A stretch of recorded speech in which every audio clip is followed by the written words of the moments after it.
2-3 साल पुरानी बात है। एक जवान लड़का था जिसकी सबसे बड़ी समस्या थी कि उसे डर बहुत लगता था। डर किसी भूत प्रेत से नहीं, बल्कि असफल हो जाने से, किसी के द्वारा अस्वीकार किए जाने से। अपने इसी डर की वजह से वह लड़का आज तक कुछ भी बड़ा नहीं कर सकता था। वह जब भी किसी काम को करने की कोशिश करता तो उस काम में असफल होने का डर उसे जकड़ लेता। उसके मन में ख्याल आने लगते कि अगर मैं असफल हो गया तो क्या होगा, लोग मुझ पर हंसेंगे। और अपने इसी बरसों पुरानी डर के चक्कर में फंसकर वह लड़का या तो काम को बीच में छोड़ देता या फिर उस काम में वह असफल हो जाता। और यह सब उसके 7 सालों से होता आ रहा था। बचपन के कुछ शुरुआती असफलताओं और फिर उन असफलताओं की वजह से मिलने वाले ताने उसके मन में इतना गहरा असर किया था कि वह आज तक उनसे उभर ना सका था। जब भी वह किसी काम को करता तो उसके बचपन का डर हमेशा उसके सामने खड़ा हो जाता है और वह सोचने लगता कि कहीं असफल हो जाऊं, कहीं ऐसा ना हो कि काम अधूरा रह जाएगी। और फिर अंत में उसका सही निकलता और वह हर बार असफल हो जाता। अब तो उसने यह मान ही लिया था कि वह कुछ नहीं कर सकता, वह निकम्मा है, वह डरपोक है। लेकिन नौजवान लड़के का एक दोस्त भी था जो यह बात समझता था कि मेरा दोस्त प्रयास तो हर बार करता है, लेकिन वह असफल हो जाता है क्योंकि उसके मन में हारने का डर बचपन से बैठा हुआ है। उसने कई बार अपने दोस्त को समझाने की भी कोशिश की कि तेरी असफलता का कारण तेरे अंदर बैठा डर है, लेकिन कुछ फायदा नहीं हो रहा था। हालांकि वह लड़का भी यह बात समझता था कि बचपन से उसके अंदर बैठा हार का डर ही उसकी असफलता का कारण है, लेकिन वह चाहकर भी इस डर से छुटकारा नहीं पा रहा था। एक दिन जब वह लड़का अपने गांव के पास वाली नदी के किनारे बैठा हुआ था, तभी अचानक पीछे से आकर उसके उसी दोस्त ने बड़ी खुशी से कहा, मेरे भाई, तेरे सबसे बड़ी समस्या का समाधान का म्यूजिक है। हाँ जानता हूं। तो फिर वही पुरानी बातें बोलेगा कि डरा मत कर, असफल भी हो गया तो क्या होगा, सब यह सफल होते हैं। मैं तेरी बातें सुनकर पक चुका हूं, अब कृपया कोई नया ध्यान मत देना। यह तो उसके दोस्त ने कहा। मैं तुझे कोई ज्ञान देने नहीं आया हूं, तो पहले मेरी पूरी बात तो सुन। उसे बता क्या बात है तेरी, उसके दोस्त ने कहा। आज हमारे गांव में एक बहुत ही बड़े सिद्ध महात्मा पधारे हुए हैं। लोग कहते हैं कि वह बहुत ही पहुंचे हुए संत थे। जो भी अपनी समस्या लेकर उनके पास जाता है वह उसकी समस्या का निराकरण जरूर करते हैं। गांव के सभी लोग अपनी अपनी समस्याओं का समाधान है उन साधु महाराज से पूछ रहे थे। तो मैंने सोचा कि क्यों ना हम तेरी भी समस्या का समाधान उनसे ही पूछ लें। यह सुन लड़के ने कहा कि क्या सचमुच में पहुंचे हुए महात्मा हैं? दोस्त ने कहा, गांव के बड़े बुजुर्ग तो यही बोल रहे हैं कि वह बड़े की आत्मिक शांति मिलती है। तो फिर चल, अबे चल। क्यों? साधु महात्मा से मेरे डर को खत्म करने का तरीका पूछते हैं। वे दोनों लड़के उन साधु महाराज के पास जाते हैं। वहां काफी भीड़ लगी होती है, तो वह दोनों अपनी बारी का इंतजार करते हैं। जब सभी लोग वहां से चले जाते हैं तो वह दोनों अपने हाथ जोड़कर साधु महाराज के सामने बैठ जाते हैं। उन्हें देखकर साधु महाराज मुस्कुराते हैं और कहते हैं, कह बच्चों, तुम्हारी क्या समस्या है? यह उस लड़के का दोस्त कहता है, महाराज, समस्या मेरी नहीं, मेरे दोस्त की है, और समस्या भी बहुत बड़ी और बहुत पुरानी है। यह साधु महाराज ने उस लड़के की तरफ इशारा करते हुए कहा, बताओ बेटा, अपनी समस्याएं बताओ। लड़के ने कहा, महाराज, मेरे अंदर बहुत डर है। मैं इस डर से कि कहीं सफल हो जाऊं, कोई नया काम शुरू नहीं कर पाता हूं, और अगर शुरू भी करता हूं तो उसमें असफलता ही हाथ लगती है क्योंकि मेरे मन में हमेशा इस बात का डर लगा रहता है कि कहीं ऐसा ना हो जाऊं, अगर सफल हो गया तो क्या कहेंगे, और न जाने इस तरह के कई और दर्द भरे डरावनी प्रश्न हमेशा ही मेरे मन में चलते रहते हैं। इसलिए कृपया कर आप मुझे बताइए कि मैं कैसे अपने इस डर को खत्म करूं, मैं कैसे से छुटकारा पाऊं। साधु महाराज ने कहा, तुम किसी भी उस चीज से छुटकारा नहीं पा सकते हैं जो असलियत में ही नहीं। साधु महाराज ने उस लड़के से पूछा, क्या तुम अभी डरे हुए हो कि मैं तुम्हारे बारे में कुछ ऐसी बात ना बोल दूं जो तुम्हारी डर को और बढ़ा देगी? लड़के ने कहा, हाँ, मैं थोड़ा सा डरा हुआ हूं कि कहीं आप कोई ऐसी बात ना बोल दिए जिससे मेरे अंदर के डर के प्रति मेरा विश्वास और मजबूत हो जाए। साधु महाराज ने कहा, यह तो तुम्हारी डर की सबसे बड़ी वजह है कि तुम सोचते बहुत हो कि अगर यह हो गया तो क्या होगा, वह हो गया तो क्या होगा। साधु महाराज ने उस लड़के से आगे पूछा है, क्या तुम्हें जीवन के हर पल में डर लगता है? उसने कहा, नहीं, मुझे हर वक्त डर नहीं लगता। यह मुझे तब लगता है जब मैं किसी काम को अपने हाथ में लेता हूं। साधु महाराज ने पूछा, लेकिन तुम्हें हर समय डर क्यों लगता? लड़के ने कहा, क्योंकि मैं हर समय डर के बारे में ही सोच रहा होता हूं।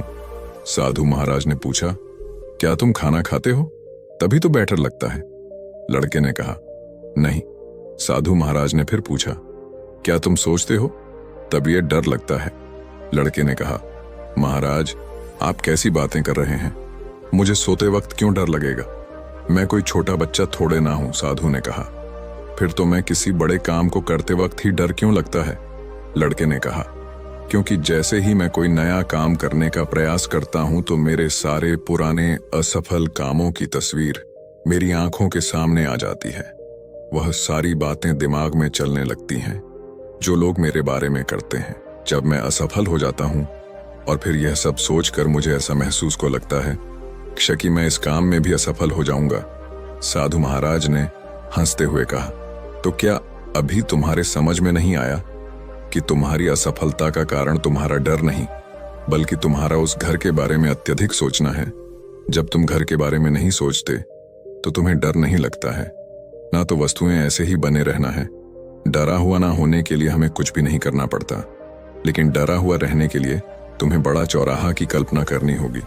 इंसान के अंदर डर पैदा होता है जरूरत से ज्यादा कल्पना करने के कारण है। जो भी नहीं हुआ तो उसे भी अपने मन में बना रहे हो कि ऐसा भी हो सकता है, जबकि चीज सवालों प्रकाश रह सकती है। इसके विपरीत कि जैसा आप नहीं अपने मन में सोच रखा है। साधु महाराज ने उस लड़के से पूछा, उन तस्वीरों के बारे में सोचो जिनके बारे में सोच सोच कर तुम डरे हुए थे, और मुझे यह बताओ कि उनमें से कितनी चीजें असलियत में तुम्हारे साथ घटित हुई हैं।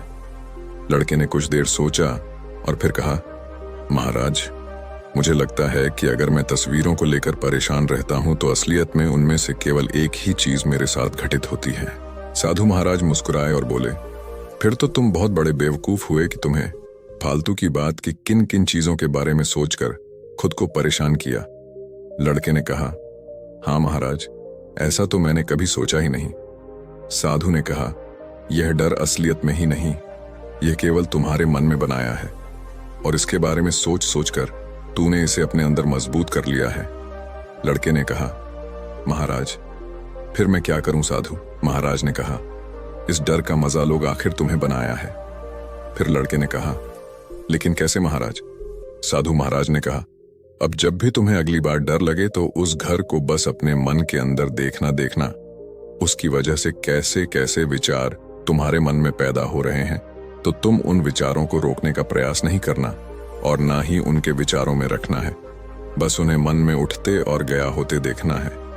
जैसे पानी में उठने वाली लहरों की तरह तुम्हें यह काम हर बार करना है। जब तुम्हें डर लगे और तुम देखोगे कि समय बीतने के साथ डर के विचारों की तीव्रता तुम्हारे अंदर से कम होती चली जाएगी। साधु ने कहा, संक्षेप में कहूं तो मनुष्य का डर उसके विचारों की वजह से होता है। अपने विचारों पर काबू कर इंसान किसी भी डर पर काबू पा सकता है। उस लड़के ने कहा, अब मैं समझ गया महाराज कि मुझे अपने विचारों पर नियंत्रण करना है और मेरा डर अपने आप ही गायब हो जाएगा। साधु महाराज ने कहा, और मेरी एक बात हमेशा याद रखना, इंसान जितना अपने विचारों में परेशान होता है उतना वह अपनी असल जिंदगी में कभी नहीं होता। अब वह लड़का उन साधु महाराज की बात पूरी तरह से समझ चुका था। उन दोनों ने साधु महाराज को प्रणाम किया और वहां से चले गए। वे सोचते रहना और फिर यही डर हमारी चिंता का कारण भी बनता है। अगर हम अपने आसपास देखें तो आज ज्यादातर लोग ओवर थिंकिंग के शिकार हैं और आज की जनरेशन ही में इसका सबसे बड़ा कारण है आसानी से और ज्यादा मात्रा में सूचनाओं का उपलब्ध होना। क्योंकि जब हमारे दिमाग को लगातार किसी न किसी प्रकार की सूचना मिलती रहती है तो यह इसका आदी हो जाता है। इसे हमेशा ही किसी न किसी प्रकार की सूचना पर अपनी प्रतिक्रिया देने की आदत पड़ चुकी होती है, क्योंकि आज के सोशल मीडिया की दुनिया में हर एक न्यूज़, हर एक पोस्ट पर हमारा माइंड प्रतिक्रिया करता है। हम चाहे उस प्रक्रिया को अपने मुंह अपने से नहीं बोलिए, लेकिन हमारा मन हमेशा यह निर्णय करता है कि क्या सही है, क्या गलत है, यह होना चाहिए, वह होना चाहिए। इसी तरह की बहुत योजनाओं में हमारा माइंड हमेशा उलझा रहता है, पर क्योंकि हमारे माइंड को कुछ ना कुछ करने की आदत पड़ चुकी है, इसलिए जब हम कुछ भी नहीं कर रहे होते, तब यह पुरानी प्राप्त सूचनाओं को याद कर अपनी प्रतिक्रिया देता रहता है। और फिर जिसे हम कहते हैं कि हमारा माइंड हमेशा ही कुछ न कुछ सोचता रहता है। इसलिए अगर हम ज्यादा सोचते हैं, चिंता करने और फिर उस चिंता से उत्पन्न होने वाले डर से बचना चाहते हैं, तो सबसे पहले हमें अपने मस्तिष्क तक पहुंचने वाली सूचनाओं पर कमी लानी होगी। दूसरा, हमें अपने विचारों पर ध्यान देना होगा कि मस्तिष्क में कैसे विचार हमेशा चलते रहते हैं। तब जाकर हम खुद को इस विचार के चक्कर से बाहर ला पाएंगे। दोस्तों, इस वीडियो को यहीं पर खत्म करते हैं और इस वीडियो से आप लोगों को क्या सीखने को हमें कमेंट करके जरूर बताइए।